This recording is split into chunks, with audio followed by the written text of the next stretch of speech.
Welcome back again dear students. नमस्कार। पिछले video में मैंने बात किया था मॉडल पेपर के पहले हिस्से की, सेक्शन ए की। अब इस वीडियो में मैं सेक्शन बी को शुरू कर रहा हूं, जिसमें फिलअप्स टाइप के क्वेश्चन हैं, रिक्त स्थानों की पूर्ति करो वाले प्रश्न हैं। आसानी से हम इस प्रश्न पत्र के इस हिस्से को हल कर लेंगे। फिर अगर समय रहा तो आज की वीडियो में दूसरा पार्ट, इसके बाद का पार्ट हम डिस्कस करेंगे। शुरू करते हैं आज की इस वीडियो को। आप देख रहे हैं जीरो पीरियड। पहला जो सवाल है इसमें फिलअप में, जब दो रैखिक समीकरणों का आलेख प्रतिच्छेदी होती है तब समीकरण निकाय का डैश हल होता है। If the graph of pair of linear equation is two variable is represented by two intersecting line then the pair of equation has dash solution. तो जब दो लाइंस इस तरह से कटती इंटरसेक्ट करती हैं एक पॉइंट पर, तो इसका सीधा सीधा मतलब ये होता है कि निकाय का एक अद्वितीय हल कहते हैं हिंदी में इसे, और चाहे तो आप एक हल भी लिख सकते हैं। इंग्लिश वाले यूनिक लिखते हैं इसको, यूनिक सॉल्यूशन। तो इस तरह से इस प्रश्न का जो उत्तर होगा वो एक हल होगा। दूसरा जो सवाल है इसमें वो पूछता है, आयकर विभाग द्वारा प्रत्येक व्यक्ति या संस्था या कंपनी को एक पहचान संस्था दी जाती है, उसे क्या कहते हैं? Identification number provided by income tax department to a society, organization और company.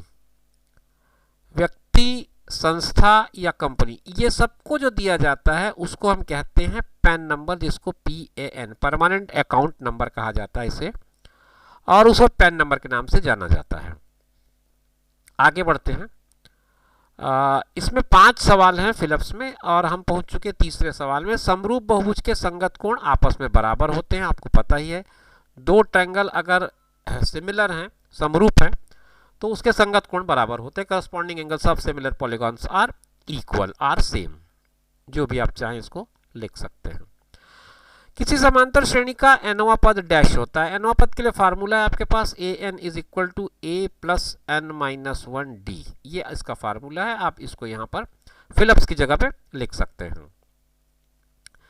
a plus n minus 1d, जहां n नंबर ऑफ टर्म है, d आपका कॉमन डिफरेंस है, a फर्स्ट टर्म है। वृत्त की सबसे बड़ी जीवा डैश होती है। जब आप वृत्त बनाते हैं तो उसकी सबसे बड़ी जीवा जो होती है वो दरअसल व्यास होती है। हिंदी में हम इसको व्यास कहते हैं। अंग्रेजी वाले विद्यार्थी अगर देख रहे हो तो इसको डायमीटर कहते हैं। तो कुछ इस तरह से ये सेक्शन बी के 5 सवाल थे, हमने इसको हल कर लिया है। और अब हम पहुंच चुके हैं सेक्शन सी में। सेक्शन सी जो है वो ट्रू फॉल्स टाइप के क्वेश्चंस में निहित है। इसमें आपको क्वेश्चन के स्टेटमेंट्स दिए गए हैं। स्टेटमेंट्स के बेस पे आपको आइडेंटिफाई करना है कि जो स्टेटमेंट है वो करेक्ट है या नहीं है। ट्रू है तो आप सत्य लिखेंगे, अगर वो फॉल्स है तो आप असत्य लिखेंगे। पहला इसमें है, मूल बिंदु के निर्देशांक 0 0 होते हैं। बिल्कुल सही है, मूल बिंदु के जो निर्देशांक होते हैं वो 0 0 ही कहलाते हैं। ओरिजिन के जो कोऑर्डिनेट्स होंगे वो 0 0 कहलाएंगे। सेकेंड क्वेश्चन है, साइन 90 माइनस थीटा का मान tan थीटा होता है। जी बिल्कुल गलत सवाल है। ये साइन 90 माइनस थीटा की जो वैल्यू होती है वो होती है कॉस थीटा। एक दूसरे के ये लोग पूरक होते हैं, तो इस तरह से ये जो होगा वो फॉल्स हो जाएगा। तीसरा जो सवाल है, दो विषम संख्याओं के वर्गों का योग सदैव सम होता है। इस प्रश्न के जवाब के लिए आप चाहें तो कुछ एग्जाम्पल्स ट्राई कर सकते हैं। वैसे मैं आपको अगर सीधे सीधे उत्तर दूंगा तो हो सकता है आपके दिमाग में कोई कंफ्यूजन हो, इसलिए मैं बेहतर हो कि मैं 2 एग्जाम्पल लेकर के आपको बताऊं। दो विषम संख्या मैंने मान लो 3 और 5 ले लिए। 3 का वर्ग किया तो 9 आया, 5 का वर्ग किया तो 25 आया, 25 और 9 को जोड़ूंगा तो ये 34 आया। एक एग्जाम्पल में ये सम संख्या मिल रही है, मगर हम एक एग्जाम्पल के बेसिस पे कंक्लूजन नहीं निकाल सकते। एक और देख लेते हैं, हम 5 और 7 को ले लेते हैं। 5 का वर्ग 25 होगा, 7 का वर्ग 49 होगा, आखिर में 9 और 5 जोड़ने पे लास्ट में 4 आएगा, मतलब ये भी एक सम संख्या होगी। तो कंक्लूजन मेरा ये निकलता है कि अगर आप 2 विषम संख्या लेकर के उनका वर्ग करें तो हमेशा एक सम संख्या मिलेगी। तो ये स्टेटमेंट ट्रू है।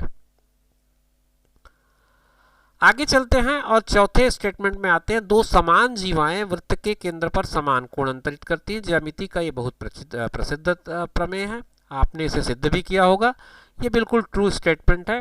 दो इक्वल जो क्वाड्स होंगे वो subtends equal angle at the centre. आखिरी जो इसका स्टेटमेंट है, पांचवा स्टेटमेंट, वो ये कहता है यदि ब्याज की गणना छमाही आधार पर किया जाए तो गणना में दर दुगनी एवं समय दुगना कर लिया जाता है। If the interest is calculated semi annually, semi annually को हाफ ईयरली भी लिखा जाता है कहीं कहीं पर, तो आप ये जान लें। Then the annual rate should be taken 2 times, time should be doubled. इसका दूसरा हिस्सा तो सही है, टाइम को हम डबल करते हैं, लेकिन दर को आधा करना पड़ता है, ये वाला पार्ट इसका गलत है। रेट जो होता है वो हाफ हो जाता है, टाइम जो होता है वो डबल हो जाता है। तो इस तरह से ये स्टेटमेंट फॉल्स की कैटेगरी में आएगा। तो ये 5 स्टेटमेंट है जिसमें से पहला ट्रू है, दूसरा फॉल्स है, तीसरा ट्रू है, चौथा ट्रू है और पांचवा फॉल्स है। सेक्शन सी का काम पूरा हुआ। सो डियर चिल्ड्रन, इस वीडियो में हमने सेक्शन बी और सेक्शन सी दोनों सेक्शंस को डिस्कस कर लिया है। आपके मॉडल पेपर का 2 पार्ट और क्लियर हो गया। फर्स्ट पार्ट हमने पहले वीडियो में क्लियर किया था, सेक्शन ए को, सेक्शन बी और सी हमने इस पर डिस्कस कर लिया। इस वीडियो को मैं यहीं पर रोक रहा हूँ। इसके बाद का जो सेक्शन होगा जिसमें अलग अलग बड़े क्वेश्चंस हमको मिलेंगे वो हम नेक्स्ट वीडियो में डिस्कस करेंगे। आप बने रहिए और देखते रहिए वीडियोस को, आपके काम का हो सकता है अगर आप तैयारी कर रहे हैं कक्षा 10वीं की परीक्षा की, सीजी बोर्ड की।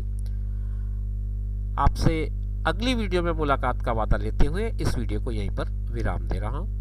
नमस्कार।